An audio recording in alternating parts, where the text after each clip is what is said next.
Hey there, comic book fans. I am back from the comic shop again this week.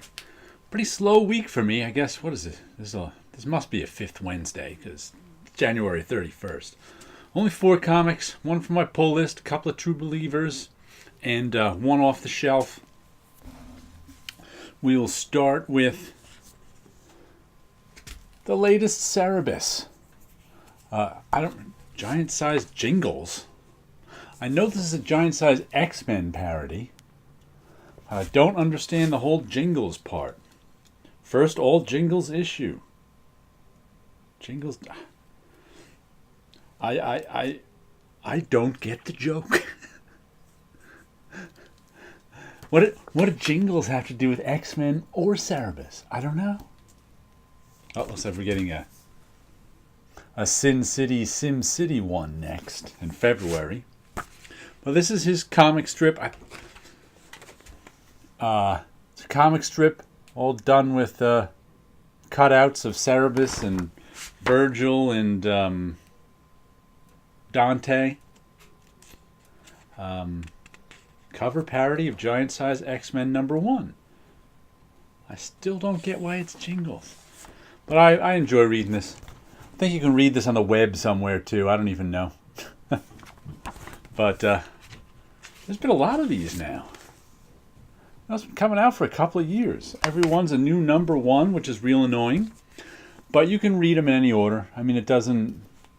Each comic is kind of self-contained. Of course, the joke continues. This is literally Cerebus in hell. He died at the end of Cerebus 300 of old age, and then I guess he went to hell. And here his comic strip adventures in hell. So there you go. And then off the shelf, I picked Actual Roger #1, one of these alternate comics that's only $1.50, and that's pretty much the reason I got it. It was $1.50. I was looking to get an exit. I opened it up and didn't even particularly appeal to me, the insides. No, it's kind of looks like it's jokey. We'll see what it is, but for $1.50, whoops, I'm dropping it. For $1.50, I'll give it a try. After all, it's not not like I had a lot of comics this week, so. I said I have no idea what it's about. 5-issue miniseries. I might not get another issue. But, for an issue, I'll try. Let's see what this says. Wait, you're Roger? The Roger? The actual Roger.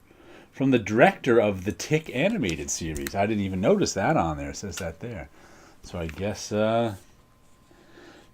welcome to your first issue, Roger. We hope you survive the experience. That's from something I remember. Oh, that reminds me. Which X-Men was out today? Age of X-Man? And there was 2 covers I recognized. They had a Frank Miller Doctor Strange cover, an alternate cover, that I recognized as an ad from the late 70s. Frank Miller was supposed to take over Doctor Strange sometime in the late 70s.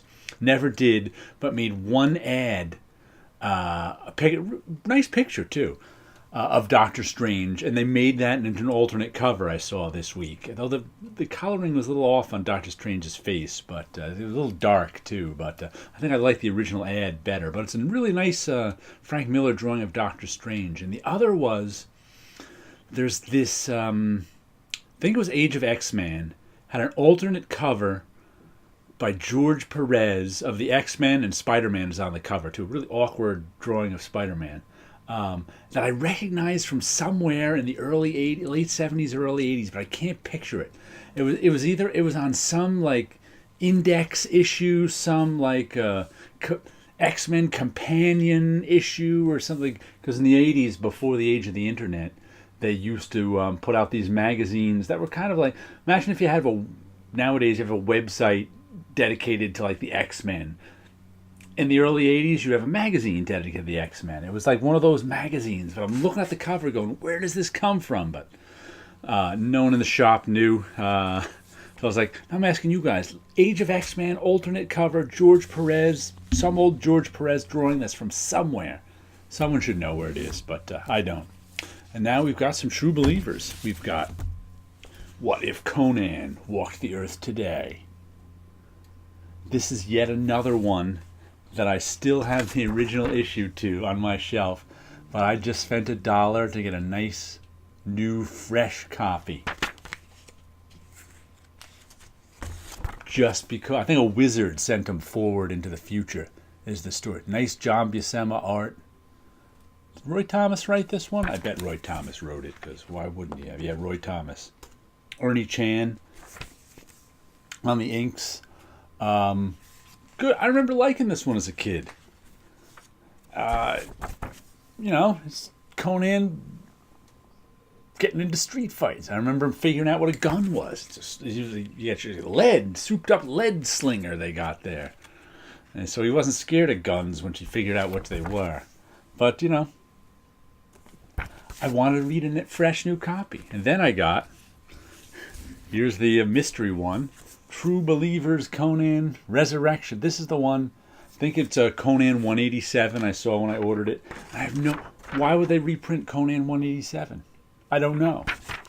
Once again, it's I think this is John Buscema and Ernie Chan again, years later. Was it written by? Written by James Owsley, who is now goes by the name Christopher Priest. But I have no idea what the significance of this issue of Conan is that they'd reprint it. I think I probably bought Conan from around issue 90 to around issue 150, so I don't think I ever saw or read this one. So, but I've never heard anyone mention Conan 187 as any kind of key issue. So we'll have to see. Some nice John Buscema artwork, though. I'm digging these dollar comics. So, all right, those are my 4 comics for the week. Now let me show you a little art I did. A little this. I'm not one to dress down my own art a lot. I've been doing this a long time. One of my Dreams of Things covers, so I generally know what I'm doing. But this one got away from me. I'm not quite happy with it because I don't know what I intended with it, but it didn't quite come out the way I intended. So you might think it's perfectly fine because you don't know what I intended, but it's strange sometimes when I do something and it just gets away from me, and I'm like, I actually like it better in the screen now that I'm looking at it. I look at because that black fills in nicely. But it's another Dreams of Things cover. I've been working on these. I showed you an inked one last week, which I never colored. This one I inked and colored. What's also funny about the ones that can get away from you is they take longer than the ones that don't. Because you end up chasing that vision you have for it that you're not quite capturing, and you can't capture. So like, just do a little bit more on it. Just do a little bit more. If I change it, do a little bit more on it. Until you go, it's out of my hands now. I don't know what this is. So this it's really annoying when the ones you don't like as much take longer than the ones you do like. So that's a little weird thing, but I hope you like it because looking at it just frustrates me a little bit. But you shouldn't have that same frustration. All right, so there you go. Little bit of comic books, a little bit of artwork, and you guys all have a good week out there.